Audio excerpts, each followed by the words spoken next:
Welcome to the EXCELcast. I'm Mark Clegg, Director of Entrepreneurship and Career Services here at the University of Michigan School of Music, Theater, and Dance. I'm here with U of M alumnus Brian Horner, author of Living the Dream, The Morning After Music School. Morning after. So we know you're living the dream, but what happened the morning after music school for you? Well, you know, the name is about that intersection of why we get into this, what drives us to pursue it, and then the sometimes challenging realities that we face once we find ourselves, poured out after graduation onto the street. And for me, I was, as you mentioned, I went to the University of Michigan, which was an amazingly Studied with wonderful. Don Cinta, right? You're a saxophonist. Yep, which was just a wonderful experience.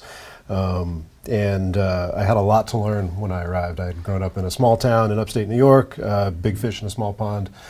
Arrived here with all the great players and great teaching from Mr. Cinta, and learned what I didn't know. And so I had 4 years of practicing to do, and really tunnel vision, focus on becoming a great player.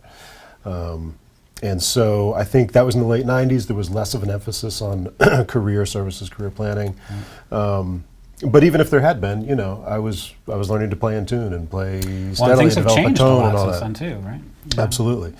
And so, I was fortunate also in working with Mr. Cinta that he ran the University of Michigan's all-state programs at Interlochen in those days, and would hire some of us to come help him run those camps. I see. So you got a little arts admin experience. So through that, right, I developed this parallel skill set administratively. And for me, I had gotten into this. I wanted to go to music school because I'd been playing jazz fusion music and non-classical stuff in high school with a band, and that's what I envisioned my life being. But I wanted to develop a solid technical foundation for that, and met Cinta here and fell in love. This was the place to be, and I was really lucky to get in.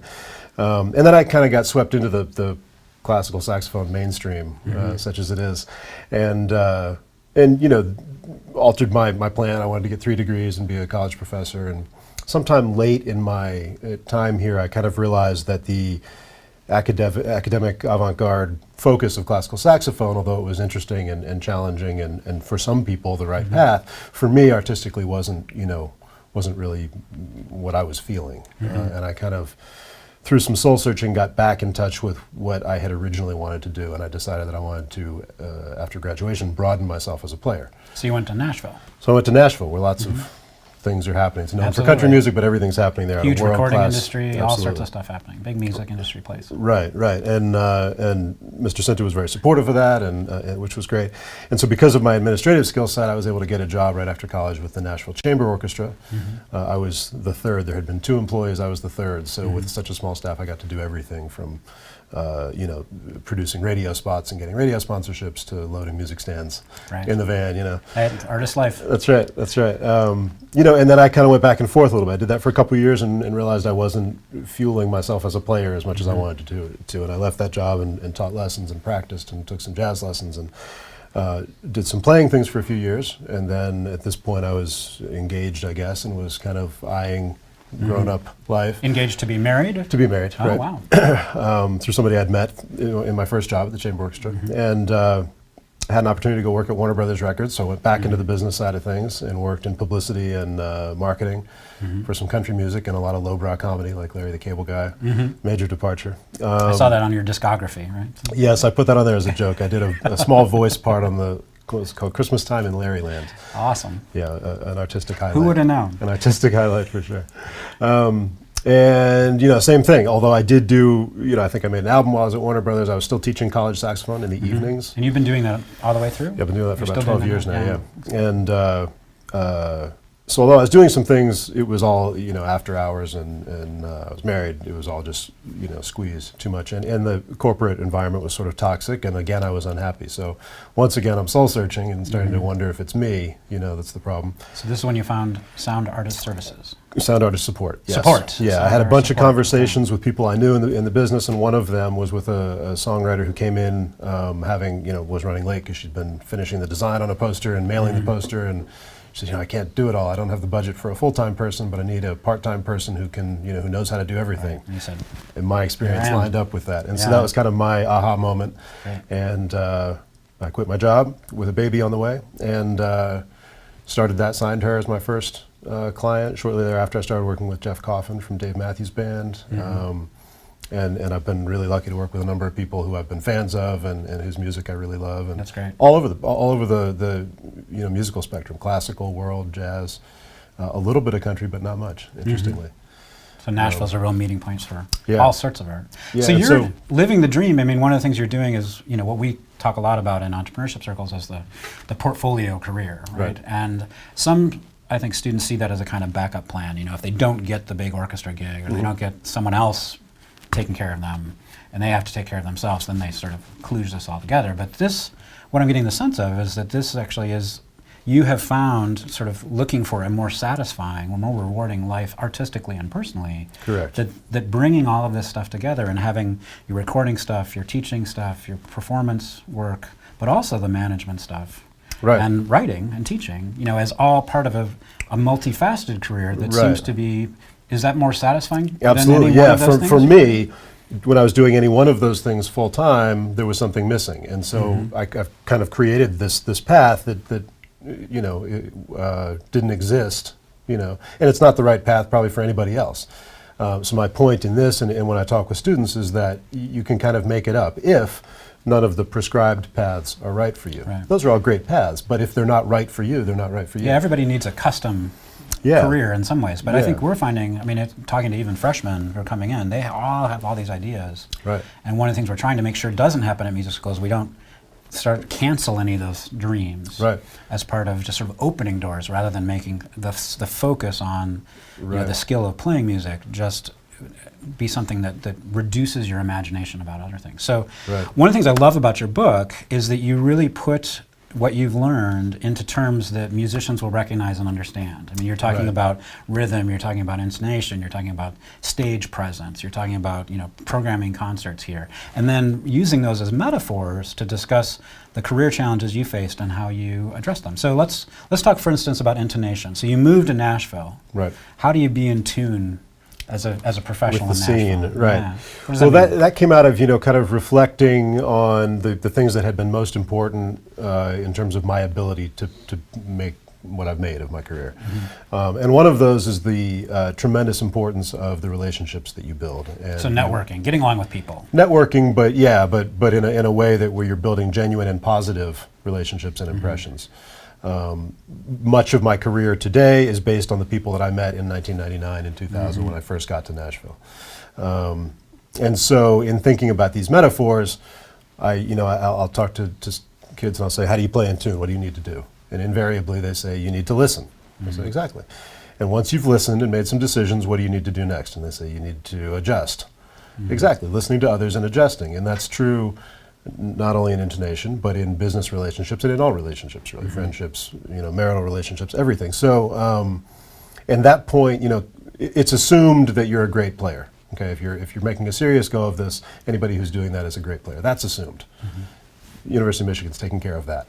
And so, what separates those who get work and keep work then from those who don't is largely, how they are to work with. And I've seen that in Nashville time and time again, where some great player might come to town, bragging about what they did with the Boston Symphony or whatever, and then they're going to get some jobs because they're a great player, but they're going to also fade away because people don't like working with them. Yeah. And yesterday I was in Ohio and somebody asked me, what do you do when you get to a city like LA, for example, and there's tons of drummers and you're trying to break in? How can you separate yourself? And really one of the, and it sounds so simple, but one of the main ways, assuming you're a great player, is to be a good person. Be the kind of person that you want to work with. Right. I think it's so important, this idea of reciprocity. I think we train in music school to be kind of gladiators or warriors, right? We got to beat people out for that chair. Yeah. We got to win that audition and get into the top ensemble or win concerto competition. And it seems like a zero-sum game. Like if somebody else wins, then we lose. But in fact, in the real world, it's about relationships and about having people, you giving as much as you're getting. Exactly, and that's a key principle even in terms of booking gigs. Yeah, you want the gig, you want the job. We know what you want, but what does the person need or want that you're trying to get that from? In the case of gigs, the club owner needs to put people in the seats and sell beer or whatever they're selling. So when you make a pitch of any kind, you need to try to also offer what you bring to the table. Right. So you talk about stage presence as well, right? So what does stage presence mean to the young entrepreneur musician? Yeah. So the metaphor I use is, we dress how we dress in our daily lives, but when we do something, when they go to a jury, when they have a concert, they give a little more thought to how they're presenting themselves. Tremendously important, and again, very simple, but often overlooked in their business outreach. When you send that email to try to introduce yourself for a job, for a gig, whatever it may be, take the time to learn how to spell the person's name that you're writing to. Yeah. Find out what they do. Offer, put some thought into it, and format your outreach, whether it's a call, whether it's your clothing, whether it's a letter or an email. Resume, headshot. Resume, headshot, yeah, proofread. And again, so simple. I say it, and I feel like it's ridiculous to be saying it, but I see a lot of people writing to me for internships.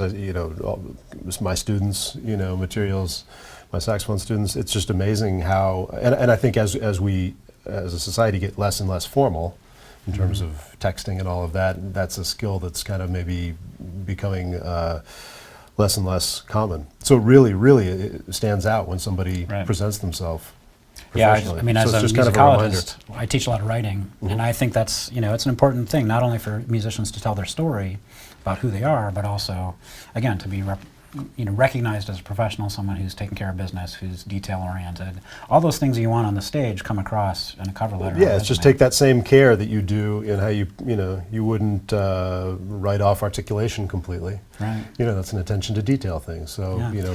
So rhythm, what do you mean by rhythm? Rhythm is about the importance of taking an active approach to your career rather than a passive one. I think a lot of musicians tend to get to be great players and then think that things will start to happen for them. That would be great, but not typically the case. So it's important to create your own luck. And so rhythm's about when you're practicing with a metronome, for example. It keeps going without you. There's The a piece, flow the performance driving is you going to forward. keep going without you. If you fail to show up or fail to stay on there. So the same time is the same way. If you're not careful, days turn into weeks, turn into months and years, and if you haven't been cultivating your career, time will have moved on without you. There's someone else who wants what you want, and they are cultivating their career. Another thing I think is rare in your book that you don't often see in an entrepreneurship book is your final chapter on sort of programming. Creating an experience for your audience, but it also brings in this human side of what it means to be an artist. Can you talk a little bit about that? Yeah, in the same way, that's about kind of taking a big picture view of your life. What do you want your life to look like? In college, you're not necessarily thinking about a lot more than your career and your technical prowess, but take a minute to think about what do I want to have a wife and kids? Do I want to have? So you have a family? I do. I've got a daughter? wife and a daughter and a couple pets. Yep. How old is your daughter? She's 8. Wow. 8. Yep. She's awesome. And but when I was a teenager, if you'd asked me, I would have said I want to live on the road. I want to tour and record and do that whole thing. And now, I'm a homebody. I want to be home with my family. I like going, and that's what's been a good fit for me about my career. I can join my artists on the road occasionally. I can come do these things, and I enjoy that a little bit in a bunch of different scenarios. But I get to, be who I've evolved into, which is somebody who likes to be at home. Right. So, kind of just taking life, the non-career part of life, into consideration when planning your career, and also just thinking, we put a lot of thought into concerts, and we want to start with this period and move to this period and have the audience do this and Beginning, a middle, and an end. Yeah, give yourself and your life that same consideration. So the courage to take a chance, to give up that full-time job that you hate and go on your own, or to actually prioritize your daughter, make that an important part of your decision making rather than just what you're. Yeah, I sort of operate on a no rules paradigm. I'll say, hey, it's up to me. I get to make how this works. Obviously in the context of things that work in the world and with your community. But yeah, I don't think we need to feel handcuffed by in music the few options we seem to have that are the easiest. Now, if those are great, wonderful. But if they're not, be creative. That's who we are. That's why we started this. So allow that creativity to permeate all of the parts of your life. Fantastic. Well, thank you so much, Brian, for Thank coming you. back to Michigan. It's great to see our graduates out there thriving and living the dream. Right, well, it's great to be back. Thanks for having me.